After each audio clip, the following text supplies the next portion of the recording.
Hello दोस्तों, कैसे हैं आप। जय श्री राधे।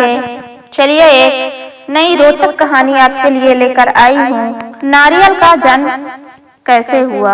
आप लोग सभी जानते होंगे कि नारियल का कितना महत्व है, पूजा पाठ में कितना उपयोग होता है। इसी के बारे में आज जानकारी देंगे। यह कहानी प्रतापी राजा सत्यव्रत से जुड़ी हुई है। हिंदू धर्म में नारियल का विशेष महत्व है। पूजा अनुष्ठान और हर शुभ मंगल कार्य में के आरंभ में नारियल फोड़ा जाता है। यह क्रिया वर्षों से चली आ रही है। क्या आप जानते हैं नारियल का जन्म पीछे एक बड़ी ही रोचक कथा है कि कहानी प्रताप राजा सत्यव्रत से जुड़ी हुई है। ईश्वर पर अटूट विश्वास रखने वाले राजा सत्यव्रत को स्वर्गलोक के अलौकिक सौंदर्य सदा आकर्षित करता था। वर्ष में पृथ्वी लोक से स्वर्गलोक जाने की कामना उनके हृदय में दबी हुई थी, किंतु ज्ञान के अभाव में वे यथार्थ रूप से परिणित नहीं कर पा रहे थे। एक बार राजा सत्यव्रत के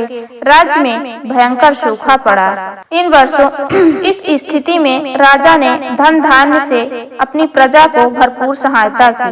राजा की सहायता प्राप्त करने वालों में ऋषि विश्वामित्र का परिवार भी सम्मिलित था, जो विश्वामित्र की तपस्या के लिए वन को चले जाने के पश्चात भूख प्यास भटक रहे थे।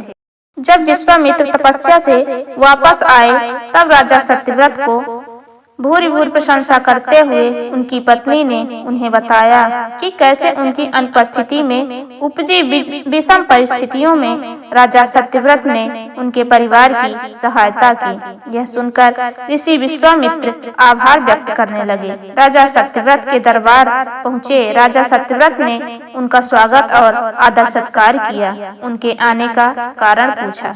तब ऋषि विश्वामित्र ने अपने परिवार की सहायता के लिए राजा का आभार व्यक्त करते हुए उन्हें कहा, वरदान मांगने को कहा।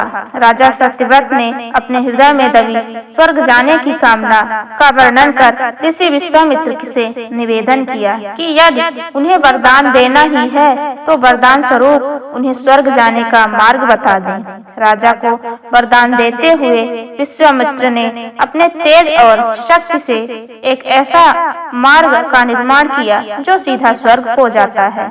सत्यव्रत उस मार्ग से स्वर्ग के द्वार तक पहुंच गए, किंतु जिसे उन्हें स्वर्ग के भीतर प्रवेश किया देवराज इंद्र ने उन्हें धक्का दे दिया। सत्यव्रत पृथ्वी लोक पर आ गिरे। उन्हें देवराज इंद्र की धृष्टता का वर्णन जब विश्वामित्र से किया तो वे अत्यधिक क्रोधित हुए और देवताओं के पास पहुंच गए। देवतागण विश्वामित्र को बहुत सम्मान करते थे, किंतु किसी मनुष्य को स्वर्गलोक में प्रवेश देने से तैयार नहीं थे। अंततः इस समस्या का एक हल निकल गया। ऋषि विश्वामित्र ने पृथ्वी लोक और स्वर्गलोक के मध्य एक स्वर्गलोक का निर्माण करवाया, जो राजा सत्यव्रत के लिए था।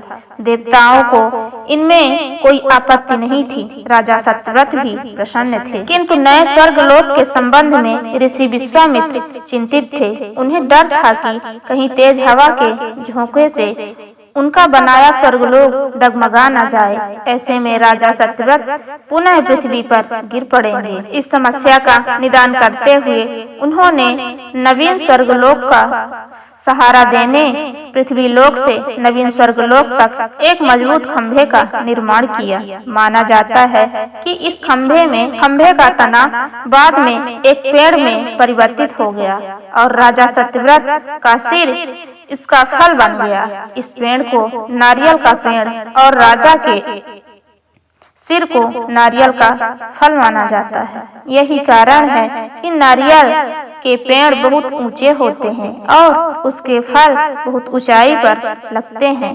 कथानुसार पृथ्वी लोक और स्वर्गलोक के मध्य लटके होने के कारण राजा सत्यव्रत को ना इधर का और ना उधर का उपाधि दी गई। यह थी नारियल के जन्म की रोचक कहानी। कैसी लगी मेरी कहानी कमेंट करके जरूर बताइएगा।